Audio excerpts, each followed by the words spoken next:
Ada 10 tingkatan formula prompt yang bisa mengubah cara kamu bekerja secara drastis. Dan tingkat tertingginya bahkan digunakan oleh juara di Singapura GPT-4 Prompt Engineering Competition 2024. 37 points, Wei Tian 23 points. Ladies and gentlemen, introducing the president of Promptopia, Sheila. Assalamualaikum warahmatullahi wabarakatuh. Kenalin, aku Angga Ruslan dan aku akan ajak kamu belajar prompt engineering. Di video kali ini kita akan kupas cara untuk meningkatkan skill prompt engineeringmu dan termasuk membahas 10 tingkatan prompt yang bisa kamu gunakan. Oke, nggak usah lama-lama, kita langsung aja.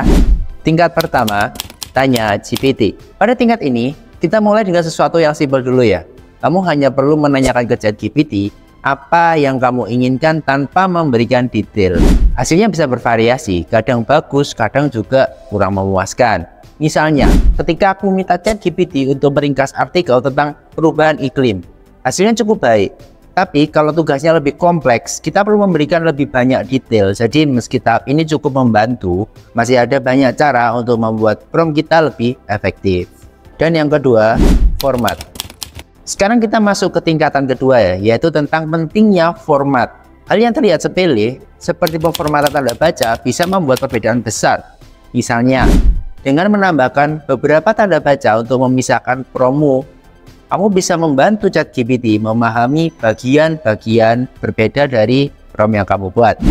Mungkin sekarang ini tidak terlalu pengaruh ya, tapi ketika promo semakin kompleks, hal ini akan jadi sangat penting. Selain itu, ada beberapa hal sederhana lain yang bisa membuat perbedaan besar.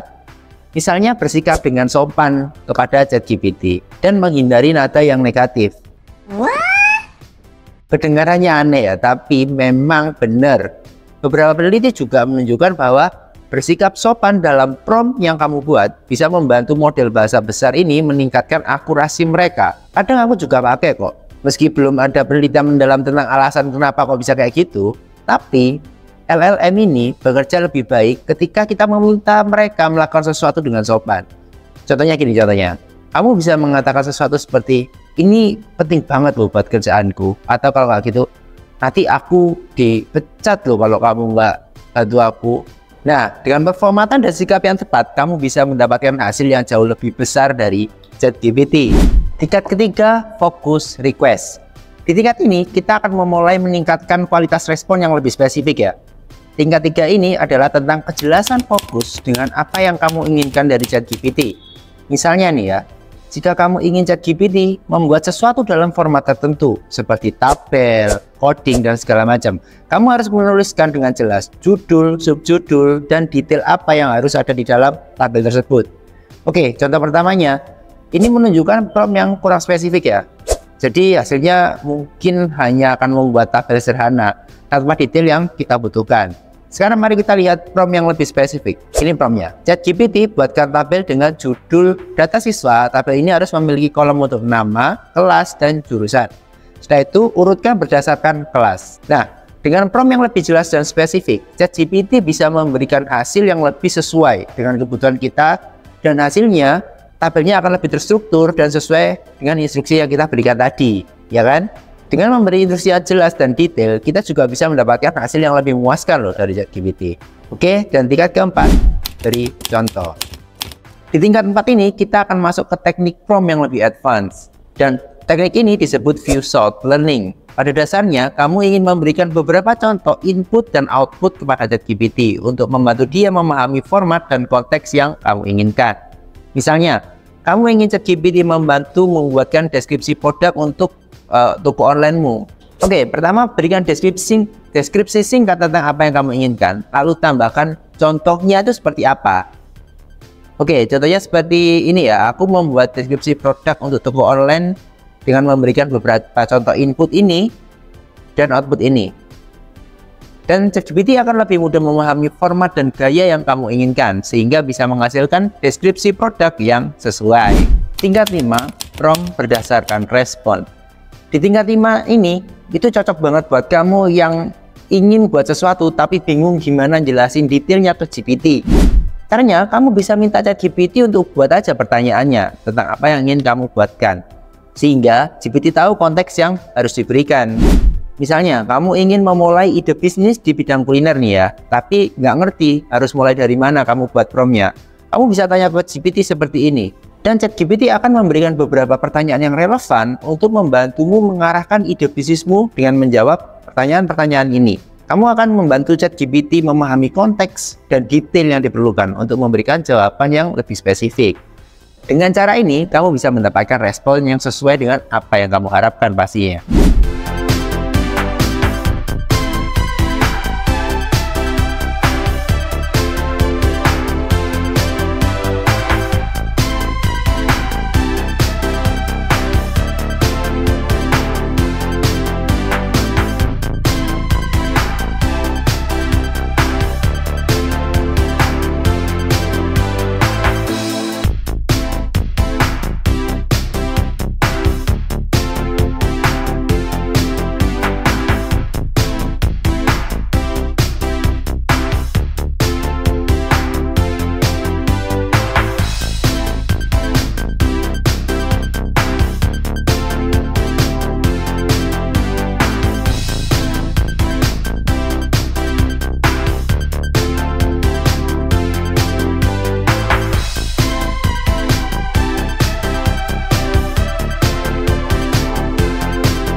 Tingkat ke-6, Custom Instruction.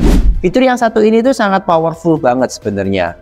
Tapi aku nggak akan jelasin terlalu dalam ya. Nanti akan aku buatkan konten sendiri tentang ini. Jadi, Custom Instruction adalah serangkaian instruksi khusus yang membuat ChatGPT menjadi karakter yang kamu inginkan. Ada dua bagian di sini. Di bagian pertama adalah karakter yang ingin kamu set untuk GPT. Dan di bagian kedua adalah bagaimana kamu mengharapkan GPT itu menjawab kamu. Misalnya, kamu ingin GPT berperan sebagai seorang content creator profesional ya. Kamu bisa memasukkan instruksi seperti ini. Aku ingin kamu berperan sebagai seorang content creator profesional yang ahli dalam konten pembuatan YouTube. Kamu sangat berpengalaman dalam menarik perhatian audiens dan membuat video yang informatif serta menghibur. Lalu di bagian respon, kamu bisa tulis seperti ini. Jawablah setiap pertanyaan dengan detail, gunakan bahasa yang mudah dipahami, dan sertakan contoh konkret jika diperlukan. Setelah memasukkan instruksi ini semua, kamu bisa menanyakan sesuatu yang umum dan ChatGPT akan memberikan jawaban yang sangat sesuai dengan karakter yang sudah kamu tentukan pastinya. Dengan custom instruction ini, kamu bisa membuat ChatGPT berperan sesuai dengan yang kamu butuhkan. Tingkat 7, gunakan persona. Di tingkat 7 ini, kita akan menggunakan formula XS ya. Sebenarnya formula ini aku udah pernah bahas di videoku sebelumnya. Tapi gak apa-apa, kita akan ulas lagi. Dan dalam teknik ini, di mana kamu akan memerintahkan ChatGPT untuk berperan sebagai ahli dalam bidang tertentu. Jadi dengan memberikan peran spesifik kepada ChatGPT, hasilnya akan lebih akurat dan mendalam. Misalnya, kamu ingin ChatGPT berperan sebagai ahli marketing. Kamu bisa tuh membuat prompt seperti ini. Aku ingin kamu berperan sebagai ahli marketing dan tolong buatkan strategi pemasaran untuk produk baru yang akan diluncurkan. Dengan peran ini, ChatGPT akan memberikan solusi dan strategi yang lebih sesuai dengan peran sebagai ahli marketing. Dan beberapa penelitian menunjukkan bahwa membuat ChatGPT berperan sebagai ahli dapat meningkatkan akurasi respon dari 6% hingga 20%. Itu belum ada detailnya loh ya. Bayangkan dengan memberikan detail tambahan atau feedback pada respon awal ini, ChatGPT bisa mengimprovisasi dan memberikan jawaban yang lebih sesuai kebutuhanmu pastinya. Tingkat ke-8, Chain of Thought. Di tingkat 8 ini, kita akan menggunakan teknik Chain of Thought. Jadi, cara ini sangat efektif untuk membuat ChatGPT menangani masalah sulit dengan meminta penjelasan secara bertahap. Teknik ini sangat powerful jika kita sudah memberikan konteks sebelumnya. Oke, mari kita akan lanjutkan contoh dari tingkat 7 tadi ya. Sebelumnya, di mana kita meminta ChatGPT sebagai ahli marketing. Setelah mendapatkan strategi pemasarannya, nah di sini kita bisa meminta ChatGPT menjelaskan langkah demi langkah secara bertahap.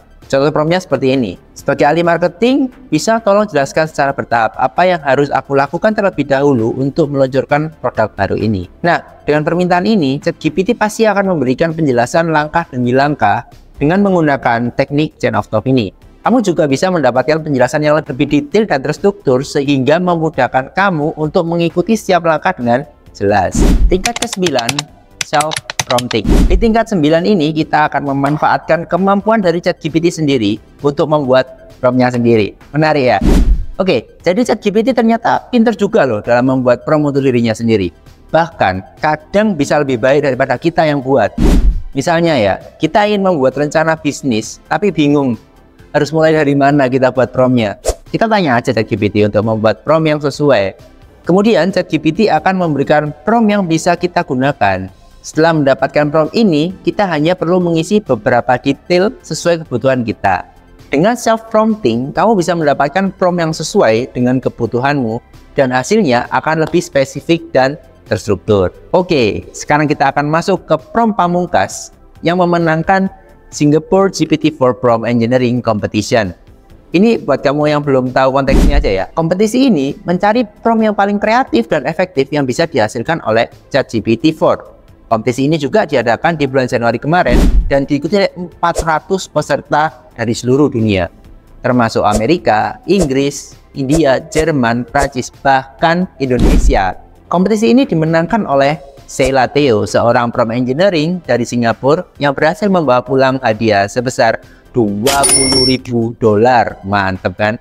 Dia berhasil memenangkan dengan menggunakan formula CoStar. Jadi apa itu CoStar dan bagaimana cara kerjanya? Mari kita masuk ke tingkat 10, formula CoStar. Menurutku, formula CoStar ini memang luar biasa banget ya guys. Karena formula ini mencakup semua detail informasi yang dibutuhkan oleh ChatGPT. Setiap huruf dari CoStar itu sebenarnya mewakili bagian tertentu dari prompt. Oke, kita coba masing-masing ya. C itu untuk konteks, dan di sini kamu bisa memberikan informasi latar belakang yang relevan, misalnya tentang dirimu atau tugas yang kamu ingin lakukan dan segala macam. Lalu untuk O itu untuk objektif atau tujuan. Di bagian ini kamu memberikan instruksi yang sangat jelas tentang apa yang kamu inginkan dari ChatGPT.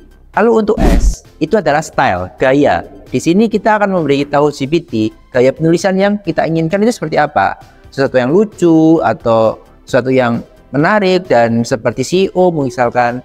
T untuk tone, nada. Jadi apa yang kamu inginkan dalam responnya, misalkan seperti lucu, emosional, serius dan segala macam, kamu bisa mengaturnya untuk dihasilkan ChatGPT. Lalu A untuk audience. Nah, di sini kamu bisa memberitahu ChatGPT siapa audiens yang akan kamu tembak. Jika audiensnya adalah anak 5 tahun, pasti akan beda kalau misalkan audiensnya adalah seorang CEO pastinya kan. Lalu R untuk respon. Nah, di bagian ini kita memberitahu ChatGPT format respon yang kita inginkan. Apa kita menginginkan laporan yang detail, tabel, format pemrograman, atau apa, gambar misalkan. Oke, kita akan langsung cek aja contohnya ya. Aku akan minta GPT membuatkan skrip konten yang aku posting di short, IG, dan TikTok. Konteksnya, aku seorang YouTuber. Objektifnya, buatkan aku konten tentang AI yang berdurasi 1 menit dengan hook yang mind-blowing dan emosional. Stylenya, gayanya seperti Raditya Dika. Aku ngefans soalnya ya. Tones-nya lucu dan elegan. Audiensnya orang-orang yang berusia 20-30 tahun dan tinggal di Jawa. Lalu untuk responnya, aku ingin dibuatkan tabel terperinci mulai dari skrip, scene, sound, sampai caption. Lalu dengan menggunakan formula ini, kamu bisa memastikan bahwa prompt yang kamu buat mencakup semua detail penting, sehingga ChatGPT bisa memberikan hasil yang optimal. Menurutku pribadi, kalau kamu bisa menguasai 10 tingkatan prompt di GPT ini, seharusnya sudah nggak ada lagi kesulitan untuk mengerjakan apapun di dunia digital. Semua tugas bisa jadi lebih mudah dan efisien pastinya. Dan jika kamu masih ada pertanyaan, tulis saja di kolom komen. Insya Allah aku akan balas satu persatu. Dan jangan takut sama perubahan AI karena kamu pasti lebih canggih dari AI. Sampai ketemu di video selanjutnya. Assalamualaikum warahmatullahi wabarakatuh.